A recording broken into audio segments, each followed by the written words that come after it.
والله هذه لا يوجد مذهب وهابي، نحن عرفنا هذا ونحن نعرفه كوننا نعيش في السعودية. نعم. ادعى هذا الكذاب أنه درس في جامعة الإمام وأنه كان مدرسا ومعلما.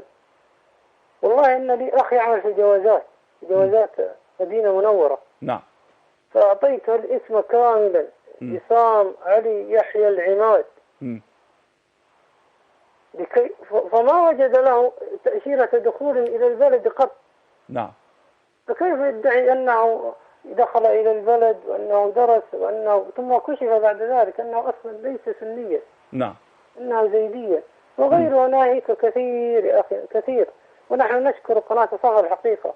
بارك الله فيكم. ما تقوم به من جهود ونحن والله ندب عنها ونسأل الله أن يهدي جماعتنا وقاربنا. والله إنهم في ضلال كبير. والله إننا نحتاج مثل هذه القنوات لكي يهتدوا. وأنا رجل متعلم وحاصل على شهادة فوق البكالوريوس. نعم. يعني لست رجلا عاميا أنا رجل متعلم. ما شاء الله. بارك الله فيكم يا شيخ عبد الله. ندعو الله سبحانه وتعالى أن يتقبل منك عملك. آمين. وأن يهدي بك. آمين. مثلما هداك. شكر الله لك أخونا عبد الله. يعني أنا هاخد من كلام الشيخ عبد الله الحربي كلمة قالها، يقول: ما من شيعي إلا وفي نفسه شك. الكلام ده صح؟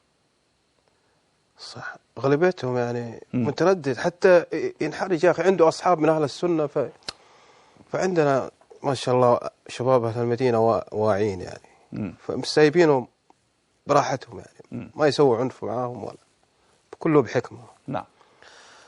فأذكر مرة واحد من الأخواني يعني وإحنا في البيت عند الأهل وقدام أهلي، قال لي، جاب سيرة أصحابه. قلت له: شوف، خذها مني، إن ما تدخل معاهم المسجد لا تمشي معهم. ما يرضوا عنك، بس يجاملوك لعل وعسى إنه يهتدي. هذا اللي في نفسيتهم، صدقني. ما تدخل المسجد معاهم لا يمكن. والله لو جيب كل واحد كل يوم ذهب تعطيه ما يرضى عنك. نعم.